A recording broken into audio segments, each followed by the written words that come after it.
Hello everyone, welcome to sleepy classes. तो जैसे कि आप जानते हैं कि हम हिस्ट्री के प्रीमिक्स में प्रीवियस ईयर क्वेश्चंस को डिस्कस कर रहे थे। तो ये आज हमारा उस इनिशिएटिव का तीसरा लेक्चर है। तो आइए आज का सबसे पहला क्वेश्चन देखते हैं कि ग्रीक्स, शाकास और कुशानास ने जब वो हमारे इंडिया में इन्वेड करने आए तो उन्होंने बुद्धिज्म को क्यों एक्सेप्ट किया rather than accepting Hinduism as a religion. तो चार ऑप्शंस आपके सामने हैं। फर्स्ट ऑप्शन सेज कि बुद्धिज्म उस टाइम पे काफ़ी पीक में था, राइस में था, जिसकी वजह से उन्होंने बुद्धिज्म को अडॉप्ट किया। सेकंड ऑप्शन से क्योंकि उन्होंने उस टाइम पे वॉर और वायलेंस की पॉलिसी को रेनाउंस कर दिया था and these same are the ideals of Buddhism, इसकी वजह से उन्होंने बुद्धिज्म को अडॉप्ट किया। थर्ड ऑप्शन सेज कि कास्ट रिडन हिंदुइज्म, क्योंकि हिंदुइज्म में बहुत ज़्यादा कास्ट बनी हुई थी, so it did not attract them. And the fourth option says कि Buddhism provided easier access to Indian society. तो चार ऑप्शंस आपके सामने हैं, तो please mark your right option. So the right answer is कि कास्ट रिडन हिंदुइज्म, क्योंकि Hinduism में बहुत ज़्यादा कास्ट बनी हुई थी। सो वो नहीं, हिंदुइज्म खुद ही नहीं चाहता था कि वो कोई भी आउटसाइडर हमारे रिलीजन में आए, जो सबसे बड़ा कारण था। बाकी भी जो यहाँ पर स्टेटमेंट दी गई हैं वो काफ़ी हद तक इस आंसर को जस्टिफाई करती हैं, पर यहाँ पर हमने मोस्ट अप्रोप्रिएट आंसर देना है, तो यही बनेगा कि caste ridden Hinduism did not attract them. तो आइए अगर हम थोड़ा डिटेल में पढ़ते हैं, जैसे कि आपको पता है कि जो टाइम पीरियड है इन इन्वेडर्स के आने का, that it is around 2nd to 4th century CE, और यही टाइम पीरियड है जहाँ पर ब्राह्मणिकल रीजन बहुत पीक में था। जैसे कि आपको पता है ये आउटसाइडर्स को मलेच्छास के नाम से जानते थे और ये वेलकम नहीं करते थे एडमिशन ऑफ न्यू पीपल, और अगर किसी भी बाहरले इंसान को ये अपने रिलीजन में जगह दे भी देते थे, so they were never considered as the Kshatriya class और देयर वॉरियर क्लास। उनको थर्ड क्लास या तो वैश्यास या फिर शूद्रास में, जो कि है फोर्थ क्लास, उसमें जगह मिलती थी। On the other hand Buddhism was rather open to embrace people. उनके आइडियल्स भी ऐसे थे कि जो भी हमारी जाति सिस्टम या फिर वर्ण सिस्टम होना चाहिए, it should be based upon the occupation and not based on the birth, जो कि है एस्क्राइब्ड बेस्ड। सो इन्होंने काफ़ी, इनको पॉपुलैरिटी मिली अपने इन आइडियल्स की वजह से, और इनका क्योंकि मॉडरेट नेचर था, सो इनका कॉमन मासेज में बहुत ज़्यादा बेस बढ़ गया as compare to the strict varna system जो कि हिंदुइज्म में फॉलो किया जाता था। Thus, many of the Shakas, Kushanas and Greek kings adopted Buddhism instead of Brahmanism.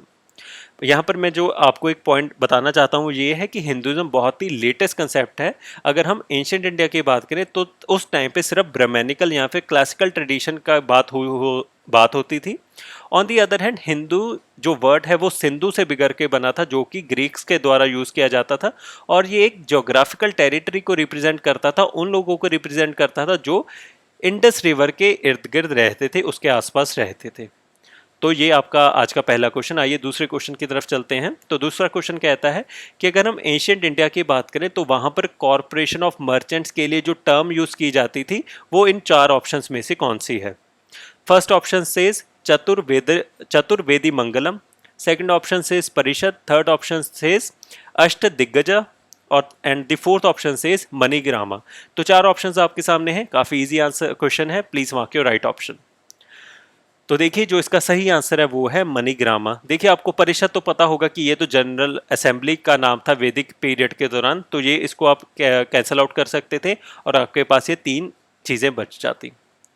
और ये जो हमारे पास अष्ट दिग्गजा है, आपको थोड़ा नाम से ही पता लग रहा होगा कि ये आठ को सिग्निफाई कर रहा होगा, कि इसमें कुछ आठ का रेलेवेंस होगा, तो इस चीज़ को भी आप कैंसिल आउट कर सकते थे, और आप इनमें से अगर कैलकुलेटेड गेस भी लगाना चाहते तो आप लगा सकते थे अगर आपका ये क्वेश्चन हमारे रियल यूपीएससी एग्जाम में फंस जाए। तो ये अगर हम इन चारों कीवर्ड्स को पढ़ें, मैं आपसे सबसे पहले ये गुजारिश करूंगा कि जब भी आप प्रीवियस ईयर क्वेश्चंस को कर रहे हैं तो आप कोशिश करिए कि उस क्वेश्चन में जो भी चार स्टेटमेंट्स आपको दी गई हैं आप हर चीज़ के बारे में रिसर्च करें। अगर कोई कीवर्ड है तो उसको अपने जहां पर भी आपके नोट्स हैं उसको नोट डाउन कर लें, ताकि कल को अगर आपको इनमें से कोई भी क्वेश्चन आ जाए तो आपका गलत ना हो।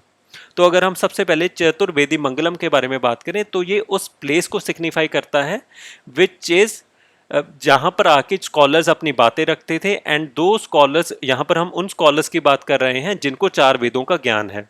तो Chaturvedi Mangalam represents a place where scholars come and discuss their ideas who are convergent with the four Vedas. तो काफ़ी इंपॉर्टेंट कीवर्ड है, प्लीज नोट इट डाउन। उसके बाद जैसे कि मणिग्रामा तो आपको पता लग ही गया, that it is a large influential guild of South Indian merchants. किस टाइम पीरियड के दौरान?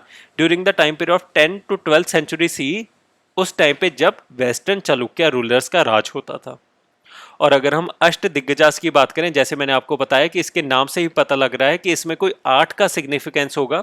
सो it is a collective title given to 8 Telugu scholars और poets during the time period of Vijayanagara empire and specially during the emperor Krishna Deva Raya. और अगर हम परिषद की बात करें तो जैसे ये तो काफ़ी इजी है कि वैदिक एज के दौरान काफ़ी ज़्यादा जनरल 3 से 4 टाइप्स की जनरल असेंबलीज होती थी, उसमें से एक टाइप था परिषद हमारा। तो आपने कमेंट सेक्शन में बताना है कि बाकी various forms of general assembly कौन कौन सी थी ड्यूरिंग द वैदिक एज। तो 4 हमारे को कीवर्ड्स मिले इस क्वेश्चन में से, 4 के 4 कीवर्ड्स आपने अपने नोट्स में नोट डाउन करने हैं। तो आइए जो आज का हमारा अगला क्वेश्चन है वो ये है कि गुप्ता पीरियड के दौरान सिल्वर कॉइन का क्या नाम था। 1998 का ये क्वेश्चन है। फर्स्ट ऑप्शन से रूपाका, सेकंड ऑप्शन से कर्षपाना, थर्ड ऑप्शन से दिनारा एंड फोर्थ ऑप्शन से पन्ना। तो काफ़ी इजी क्वेश्चन है, आई होप आपको ये क्वेश्चन आता होगा। सो देखिए जो इसका सही आंसर है वो है रूपाका। अगर आपको ध्यान होगा तो गुप्ता पीरियड के दौरान जो गोल्ड कॉइन्स को उसको दिनारा कहते थे। जो हमारा पन्ना है ये मॉडर्न पीरियड के दौरान जो हमारे पास सिल्वर कॉइन्स मिले हैं उसको पन्ना कहा जाता है। जो कर्षपाना है ये पंच मार्क्ड कॉइन्स थे, बेसिकली ये भी सिल्वर ही मिलते हैं हमारे को। और जो रूपाका है ये हम जो हमारा सही आंसर भी है, जो सिल्वर कॉइन्स है ड्यूरिंग द गुप्ता पीरियड। तो आइए इसको हम थोड़ा डिटेल में पढ़ते हैं कॉइनेज सिस्टम को। तो रूपाका के बारे में तो मैंने आपको बता ही दिया कि 16 रूपाकास वर इक्वल टू 1 गोल्ड कॉइन। और जैसे कि आपको पता है कि गुप्ता मोनार्कल पीरियड के दौरान जब गुप्ता किंगडम आया तो उस टाइम पे सबसे ज़्यादा इन्फ्लो हुआ हमारे देश में गोल्ड कॉइन्स का। इतनी ज़्यादा मिंटिंग हुई गोल्ड कॉइन्स की कि स्कॉलर्स कहते हैं कि उस पीरियड को, उस एज को हम रेन ऑफ गोल्ड के नाम से भी जान सकते हैं। और जो गोल्ड कॉइन्स इनके द्वारा बनाए जाते थे उनको कॉमनली दिनारास के नाम से जाना जाता था, जो कि आपके क्वेश्चन की एक स्टेटमेंट में भी दिया हुआ था। और इनमें जो आर्टिस्टिक टेक्निक्स फॉलो की जाती थी वो इतनी एक्सीलेंट थी, अपने टाइम से काफ़ी इनोवेटिव और मॉडर्न मानी जाती थी। एक साइड पे तो रूलिंग मोनार्क की फ़ोटो लगाई होती थी और दूसरी साइड पे जो गॉडेस थी उसकी फ़ोटो होती थी। और जो रूलिंग मोनार्क था उसमें भी काफ़ी ज़्यादा वेरिएशन थी। जैसे अगर हम समुद्रगुप्ता की बात करें तो वो एक साइड पे वीणा बजाता हुआ दिख रहा है। अगर हम कुमार गुप्ता की बात करें तो वो एक साइड पे अश्वमेध क्या कहते हैं सेक्रीफाइस करता हुआ दिख रहा है। तो हर कॉइन के साथ उसमें वेरिएशन आते चले गई with the variation of the rulers who were during that time ruling. तो उसके बाद अगर हम इस इंपॉर्टेंट पॉइंट की बात करें तो काफ़ी बार इसके ऊपर भी क्वेश्चन आया हुआ है कि which of the following Gupta rulers were shown on the coins doing the अश्वमेध सेक्रीफाइस। तो उसके जो सही आंसर है वो ये है कि सिर्फ 2 रूलर्स ऐसे थे गुप्ता पीरियड के दौरान जिन्होंने कॉइन्स के ऊपर अश्वमेध सेक्रीफाइस को दिखाया था। So they are Samudragupta and Kumara Gupta one. तो काफ़ी इंपॉर्टेंट पॉइंट है, प्लीज़ इसको साइड में नोट डाउन कर लीजिए। और इन कॉइन्स के ऊपर जो लैंग्वेज यूज़ की जाती थी वो थी संस्कृत। उसके बाद अगर हम इनकी जो क्या कहते हैं वेटिंग सिस्टम की बात करें कि ये वेट स्टैंडर्ड्स कौन से यूज़ करते थे, तो इनिशियली तो ये जो हमारे पास कुशाना वेट स्टैंडर्ड है 122 ग्रेन्स सिस्टम का उसको यूज़ करते थे। पर सकंद गुप्ता के बाद ये देखा गया कि जो हमारे पास कॉइन्स मिलते हैं उसका जो वेट है 200, दे आर रफली अमाउंटिंग टू अराउंड 144 ग्रेन्स। और ये देखा गया है कि ग्रेजुअल इंक्रीज होता है। अगर हम चंद्रगुप्ता 1 की बात करें तो जो सिक्कों का भार रहता है so they are around 112 grams और वो बढ़ते बढ़ते 148 ग्राम्स तक पहुंच जाता है फॉर द लास्ट रूलर्स। तो काफ़ी जेनरिक पॉइंट है। अगर आपको ये आ जाए कि जो हमारे पास वेटिंग सिस्टम था कॉइन्स का वो सेम नहीं था, स्टैंडर्ड नहीं था, but they kept on varying with each and every ruler. तो काफ़ी सही जेनरिक स्टेटमेंट होगी, आपने सही मान के चलनी है। But on the other hand अगर हम इनमें गोल्ड कंटेंट की बात करें तो उसमें काफ़ी ज़्यादा यूनिफॉर्मिटी थी और ये देखा गया so they remained 113 grains throughout. Exception है इसमें कि लास्ट के 3 रूलर्स में देखा गया कि जो गोल्ड के कंटेंट का है उसमें थोड़ी कमी आई थी। उसमें भी कमी आने का कारण ये था कि जो ट्रेड थी उस टाइम पे वो काफ़ी ज़्यादा डिस्टर्ब हो गई थी, जिसकी वजह से उस किंगडम में काफ़ी क्या कहते हैं बदहाली छा गई थी, जिसकी वजह से गोल्ड की क्वांटिटी को कम किया जा रहा था इनके कॉइन्स में। पर अगर आपको ये जेनरिक स्टेटमेंट आ जाए कि गुप्ता पीरियड के कॉइन्स में जो गोल्ड कंटेंट था वो काफ़ी ज़्यादा यूनिफॉर्मिटी में था और 113 ग्रेन्स के आसपास रहता था, वो स्टेटमेंट एकदम सही होगी। तो ये थोड़े कंट्रास्टिंग स्टेटमेंट्स हैं दोनों वेट स्टैंडर्ड्स की और गोल्ड कंटेंट की, so you need to keep this in mind. उसके बाद अगर हम इनके इंस्क्रिप्शंस की बात करें तो गोल्ड कॉइन्स के लिए दो हमको नाम मिलते हैं, एक तो है दिनारा और दूसरा है सुवर्णा। ये दोनों किस चीज़ में वेरी करते हैं कि जितना इनमें गोल्ड का कंटेंट दिया गया है या फिर जितना इनमें वेट का डिफरेंस है, so they are based on that difference. अगर हम लाइटर की बात करें तो वो हो जाएंगे दिनारा और जो हैवियर टाइप्स हैं वो है सुवर्ण। उसके बाद अगर हम इस गुप्ता पीरियड के टाइम पीरियड के दौरान सिल्वर कॉइन्स की बात करें तो वो भी मिलते हैं और इन सिल्वर कॉइन्स को रुपाका कहा जाता था, जो कि आपके क्वेश्चन में स्टेटमेंट थी जिसके ऊपर क्वेश्चन बना हुआ था। तो देखिए यहाँ पर हर एक पॉइंट में से हर एक जो आपके पास पीपीटी भी आ जाएगी, इसमें हर एक इन्फॉर्मेशन से कोई ना कोई क्वेश्चन बन सकता है। तो मैं आपसे गुजारिश करूंगा इन हर पॉइंट्स को जो भी आपको रेलिवेंट लगे उनको अपने एंशिएंट हिस्ट्री के नोट्स में नोट डाउन कर लीजिए अगर आपको ये पॉइंट्स नहीं पता। तो आइए अगर हम उसके बाद कर्षपाना की बात करें, जैसे मैंने आपको बताया ये अनस्टैम्प्ड एंड स्टैम्प्ड कॉइन्स होते थे और इनकी जो लेजिटिमेसी थी it depended upon the integrity of the person authenticated them. और इनका जो टाइम पीरियड है so it is around Janapadas and Mahajanapadas, जो आपने याद ध्यान में रखना है। और लास्ट में अगर हम पन्ना की बात करें, ये मॉडर्न पीरियड के दौरान चलन में थे और ये it was a type of silver coin. आपने जो पॉइंट ध्यान में रखना है इसके साथ वो ये है that there is no evidence of usages of gold coin during the modern period. और मॉडर्न पीरियड के दौरान सिर्फ सिल्वर कॉइन्स थे। सिल्वर कॉइन्स के दो नाम हमको मिलते हैं, रूपा रुपया एंड पन्ना।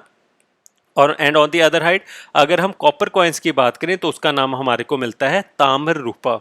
तो तीन कॉइन्स यहाँ पर हम मॉडर्न पीरियड के भी कर लिए जिनको आपने साइड में नोट डाउन करना है। और लास्ट में अगर हम बात करें, अगर हम महायान बुद्धिज्म की बात करते हैं तो वहां पर हमको एक शब्द मिलता है बोधिसत्व अवलोकितेश्वरा। तो उसका क्या मतलब है? चार ऑप्शंस आपको दिए गए हैं, ये चारों बुद्धिज्म के बुद्धा के नाम के फॉर्म्स हैं। ए ऑप्शन से वज्रपाणी, बी ऑप्शन से मंजूश्री, सी ऑप्शन से पद्मपनी एंड डी ऑप्शन से मैत्रेय। तो please mark your right option. तो मैं थोड़ी आपकी हेल्प कर देता हूं। तो 2018 में मैत्रेय के ऊपर क्वेश्चन पूछा गया था कि मैत्रेय का मतलब क्या है, या फिर क्वेश्चन शायद ये था कि फ्यूचर बुद्धा को हम किस नाम से जानते हैं, जिसका आंसर था मैत्रेय। तो ये ऑप्शन हमारा पहले ही क्रॉस आउट हो गया, तो आपके पास अब ये तीन ऑप्शंस बचते हैं। So please mark your right option. तो देखिए जो इसका सही आंसर है वो है पद्मपनी। बोधिसत्व अवलोकितेश्वरा को संस्कृत में हम इसको पद्मपानी के नाम से जानते हैं, जिसका मतलब है होल्डर ऑफ द लोटस। जैसे पद्म का मतलब लोटस है, so it means holder of the lotus. आइए अब इसके बारे में थोड़ा डिटेल में पढ़ते हैं। मैं कोशिश करूंगा कि बुद्धिज्म और जैनिज्म के ऊपर एक सेपरेट लेक्चर मैं लेके आऊँ, क्योंकि अब देखा जा रहा है कि प्रीलिम्स में काफ़ी डिटेल में बुद्धिज्म और जैनिज्म करवाया जाता है, उनके ऊपर काफ़ी डिफ़िकल्ट क्वेश्चंस आते हैं। तो मैं कोशिश करूंगा कि इसके ऊपर एक सेपरेट लेक्चर आए। तो सबसे पहले अगर हम पद्मपानी बुद्धा की बात करें और सबसे पहले अगर हम अवलोकितेश्वरा की बात करें तो ये एक फॉर्म ऑफ बोधिसत्व है। वो embodies the compassion of all the Buddhas. जो बुद्धा का कंपैशन है हम उसको अवलोकितेश्वरा के नाम से जानते हैं और अवलोकितेश्वरा को संस्कृत में पद्मपानी कहते हैं। और अगर हम स्टैंड अलोन बोधिसत्व की बात करें तो ये उस पर्सन को सिग्निफाई करता है जिसने निर्वाणा की स्टेज तो अचीव कर ली है, बट वो उसको डिले करता जा रहा है क्योंकि वो चाहता है कि वो और लोगों की मदद कर सके। So through compassion for suffering beings, ताकि वो और लोगों की मदद करे जो इन सफरिंग के साथ गुजर रहे हैं और वो अपने निर्वाणा के टाइम को डिले करता जा रहा है। उसके बाद अगर हम मैत्रेय बुद्धा की बात करें तो मैत्रेय बुद्धा उस बुद्धा को सिग्निफाई करता है जो फ्यूचर में आएंगे, उस टाइम के ऊपर जब जो गौतम बुद्धा की जो भी टीचिंग्स हैं, जो भी उन्होंने धर्म सिखाया था वो हमारी धरती से खत्म हो चुका होगा, डिके हो चुका होगा, तो उस टाइम पे मैत्रेय बुद्धा आएंगे। सो ये हमारे को 2018 में भी क्वेश्चन दिया गया था कि फ्यूचर बुद्धा का नाम क्या है। उसके बाद अगर हम वज्रपाणी बुद्धा की बात करें तो इसके पीछे जो स्टोरी वो ये है कि बुद्धा के आसपास तीन डीटीज हमको मिलती हैं, उनमें से एक है वज्रपाणी। जो तीन डीटीज की हम बात कर रहे हैं, मंजूश्री, अवलोकितेश्वर और वज्रपाणी। जैसे अवलोकितेश्वर तो हमने पढ़ ही लिया that it manifest all the Buddhas immense compassion, कि कंपैशन के लिए अविलोकितेश्वरा है, विजडम के लिए मंजूश्री है, और बुद्धा की पावर को सिग्निफाई करने के लिए वज्रपाणी है। तो ये तीनों में से कभी भी कोई भी क्वेश्चन आपको आ सकता है, या फिर कभी भी मैच ऑफ द फॉलोइंग आ सकता है कि कौन सी चीज़ किस चीज़ को सिग्निफाई करती है। तो मैं आपसे गुजारिश करूंगा कि इन तीनों पॉइंट्स को अपने पास नोट डाउन कर ले अगर आपको ये नहीं पता। और आज का हमारा लास्ट क्वेश्चन क्रोनोलॉजी का क्वेश्चन है, जो कि आज के टाइम में काफ़ी पूछा भी जाता है, और ये भी 1998 का क्वेश्चन है। तो ये कहते हैं एक करेक्ट क्रोनोलॉजिकल ऑर्डर में इन चीज़ों को लगाएं on the basis of which of the following appeared in India, कि जो सबसे पहले आई है उसको सबसे पहले, और जो लास्ट में है उसको सबसे लास्ट में। तो चार चीज़ें आपको दी गई हैं, सबसे पहले गोल्ड कॉइन्स, फिर पंचमार्क सिल्वर कॉइन्स, फिर आयरन प्लव, एंड लास्ट में अर्बन कल्चर। तो चार ऑप्शंस आपके सामने हैं, प्लीज अपना टाइम लीजिए और अपना सही ऑप्शन मार्क कीजिए। तो देखिए जो इसका सही आंसर है वो है डी। जैसे कि आपको पता होगा कि ये काफ़ी इजी क्वेश्चन है। अगर मैं आपसे बात करूं, जैसे आपको पता होगा कि अर्बन कल्चर वो हमारा इंडस वैली सिविलाइजेशन में सबसे पहली बार आया था, और जो फोर्थ ऑप्शन है वो सी एंड डी में से है। तो अगर आपको ये नहीं भी आता होगा तो इन दो ऑप्शंस में से आप फिर भी कोई ना कोई कैलकुलेटेड गेस लगा पाएंगे। तो देखिए यहाँ पर जैसे दो तरह के कॉइन्स दिए गए हैं, तो अगर आप अपना दिमाग लगाएंगे तो ये आप कर पाएंगे कि सबसे पहले तो पंचमार्क सिल्वर कॉइन्स ही आएंगे, और उसके बाद गोल्ड कॉइन्स आएंगे। तो 2-1 में आपने देखना था, और 1-2 ऊपर 1-2 है, नीचे 2-1 है। तो ये आपका डी सही आंसर बन जाता अगर आपको बाकी चीज़ों के बारे में ना भी पता होता। तो आइए फिर भी हम इसको थोड़ा डिटेल में पढ़ लेते हैं। जैसे कि आपको पता है कि इंडस वैली सिविलाइजेशन ये सबसे पहले साइंस थे अर्बनाइजेशन के, जो हमारे को इंडियन सब कॉन्टिनेंट के में मिलते हैं, और इनका टाइम पीरियड है अराउंड 2500 टू 2000 BCE। उसके बाद अगर हम बात करें, जो आयरन प्लस शेयर के सबसे पहले अर्लीस्ट रिकॉर्ड्स हमको मिलते हैं वो उत्तर प्रदेश से मिलते हैं, गोरखपुर डिस्ट्रिक्ट से, और इसका टाइम पीरियड है 700 BC। उसके बाद जो हमारे को सबसे पहले पंच मार्क कॉइन्स मिलते हैं उनका जो टाइम पीरियड है it is around 6th century BC to 1st century AD। और लास्ट में जैसे हमने आपको कराया, जो गोल्ड कॉइन्स है सबसे पहले इंट्रोडक्शन वो कुशानस के द्वारा की गई थी अराउंड 200 BCE। और जो प्योर गोल्ड कॉइन्स है सबसे ज़्यादा finest pure gold coins Kushana के टाइम पीरियड से ही थे। तो ये चीज़ आपको पहले ही करवा दी गई है। तो ये थे आज के हमारे 5 क्वेश्चंस। काफ़ी डिटेल में काफ़ी ज़्यादा आपको नए फैक्ट्स पता लगे होंगे। मैं आशा करता हूँ कि जहाँ जहाँ मैंने आपको कहा है कि इन पॉइंट्स को साथ में नोट डाउन कर लीजिए, तो आगे चल के आपको काफ़ी ज़्यादा सहायता मिलेगी और भी एंशिएंट इंडिया के क्वेश्चंस को करने में, अगर आप यहाँ पर अच्छे से हर क्वेश्चन को करते जाएंगे। लास्ट में आपके लिए थोड़ी ये फन स्टोरी है कि जैसे 3 फ्रेंड्स जो यूपीएससी मेन रिजल्ट को देखते हैं, तो यूपीएससी मेंस देने के बाद उनका क्या क्या रिएक्शन रहता है, तीनों की अलग अलग स्टोरी है। पहला बच्चा कहता है कुछ भी लिख के आया हूँ यार, कि को जैसे तैसे करके मैंने सब क्वेश्चन अटेम्प्ट कर दिए, अब मेरे को ये नहीं पता कि कैसा हुआ, बुरा हुआ या अच्छा हुआ। एक स्टूडेंट ये कहता है कि could not even attempt all the questions, की मेरे से कंप्लीट ही नहीं हुआ, मेरी प्रैक्टिस नहीं थी।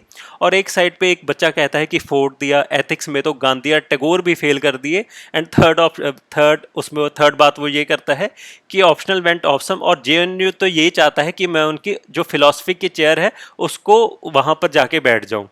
तो देखिए जो मेंस है वो सिर्फ आपको प्रैक्टिस से आएगा। और जैसे आप जानते हैं कि 31 मई से हमारी तरफ से एक जनरल स्टडीज़ का आंसर राइटिंग कोर्स शुरू हो रहा है 48 डेज के लिए। सो इन केस आप अपने मेंस की अच्छे से तैयारी चाहते हैं तो मैं आपसे गुजारिश करूंगा कि उस प्लीज़ कोर्स को ज्वाइन करिए, आपको लॉन्गर रन में काफ़ी ज़्यादा सहायता मिलेगी।